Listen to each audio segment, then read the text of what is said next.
നമസ്കാരം. മഹാശിവരാത്രി ദിവസം ക്ഷേത്രങ്ങളിൽ ദർശനം ചെയ്യുമ്പോൾ എന്തൊക്കെയാണ് നാം പാലിക്കേണ്ടത് എന്നതിനെക്കുറിച്ച് ചർച്ച ചെയ്ത് വരികയാണ്. ആദ്യത്തെ വിഷയം, പുരുഷന്മാർ ഷർട്ട് ധരിച്ച് അകത്ത് പ്രവേശിക്കുവാൻ പാടില്ലാത്ത ക്ഷേത്രങ്ങളിൽ പൂർണ്ണമായിട്ടും ഷർട്ട്, ബനിയൻ എന്നിവ ഊരി മാറ്റിയ ശേഷം ദർശിക്കുക.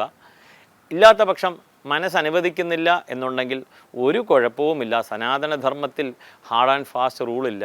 ആ ക്ഷേത്രത്തിന് പുറമേ നിന്നുകൊണ്ട്, കൊടിമരത്തിന് വെളിയിൽ നിന്നുകൊണ്ട് തന്നെ ശിവനെ ദർശിക്കുവാൻ ആകും. നമ്മൾ അകത്ത് കയറി അതാത് ക്ഷേത്രത്തിലുള്ള നിയമങ്ങൾ തെറ്റിക്കരുത് എന്നുള്ളൊരു അഭിപ്രായമുണ്ട്. കാരണം ശിവൻ ഇതെല്ലാം കാണുകയാണ്. ധർമ്മത്തെ മാത്രം, ധർമ്മബോധം ഉള്ള മനുഷ്യരെ രക്ഷിച്ച് മുന്നോട്ട് പോകുന്നതാണ് ശിവൻ. ആ നന്ദിയെ നോക്കുകയാണ്. നന്ദി എന്താണ്? ധർമ്മോഹി ഭഗവാൻ വൃഷഹ എന്നുള്ളതാണ്. ധർമ്മത്തെയാണ് ശിവൻ നോക്കുന്നത്.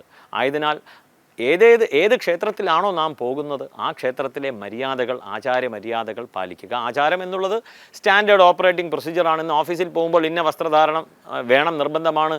ഇന്ന ഷൂ ധരിക്കണം, ഇല്ലെങ്കിൽ ഇത് ധരിക്കാൻ പാടില്ല, ഈ ഷൂ അവിടെ ഊരി വയ്ക്കാൻ പാടില്ല, ഇവിടെ ഇങ്ങനെ നിൽക്കാൻ പാടില്ല എന്ന് കുറേ റൂളുണ്ട്. അതൊന്നും നാം ചോദ്യം ചെയ്യാതെ മുന്നോട്ട് പോവുകയാണ്. കാരണം 31-ാം തീയതി സാലറി ലഭിച്ചല്ലേ പറ്റൂ. അപ്പോൾ ഇതും ഒരു ശീലം തന്നെയാണ്. ആ ചിട്ടവട്ടങ്ങൾ ദയവ് ചെയ്ത് ഓർക്കുക. നമുക്കിനി കാര്യത്തിലേക്ക് കടക്കാം. അടുത്ത വിഷയം, ക്ഷേത്രങ്ങളിൽ പോകുമ്പോൾ തന്നെ നെറ്റിയിൽ കുറി ഉണ്ടാകണം, തിലകധാരണം. ഇത് സ്ത്രീകൾക്ക് മാത്രമല്ല പുരുഷന്മാർക്കും ഏവർക്കുമുള്ള ഒരു കാര്യമാണ്. നമ്മളിന്ന് ലലാട്ടശൂന്യമായി അങ്ങനെ ജീവിച്ചു കഴിഞ്ഞു. കാണുന്നതാണല്ലോ അനുകരിക്കുന്നത്. അനുകരിക്കപ്പെടുന്നത് എന്തൊക്കെ കാണുന്നോ അത് തന്നെയാണ്.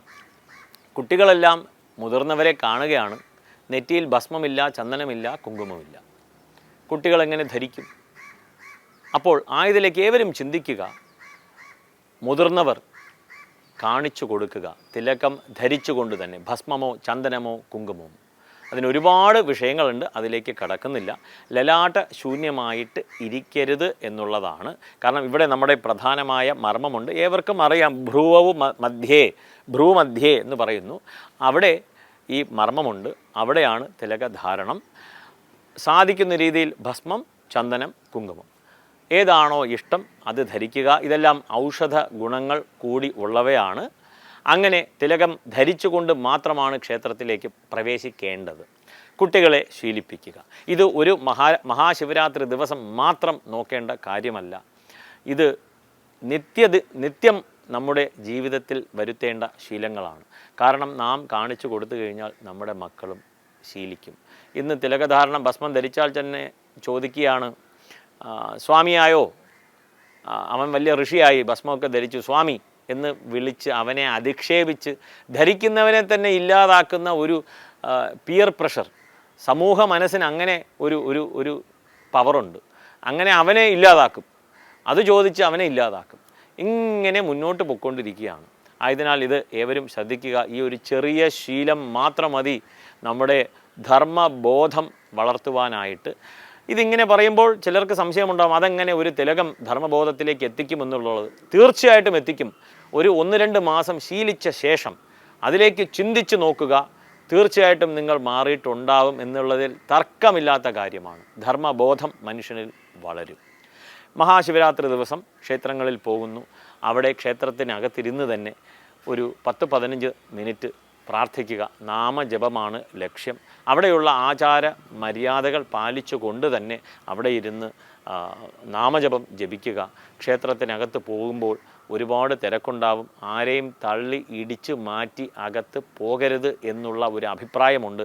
കാരണം നമ്മളെല്ലാം ശിവനെ കാണുന്ന തിരക്കിലാണ്. ശിവൻ ആരെ നോക്കുന്നു എന്ന് നമുക്കറിയില്ല.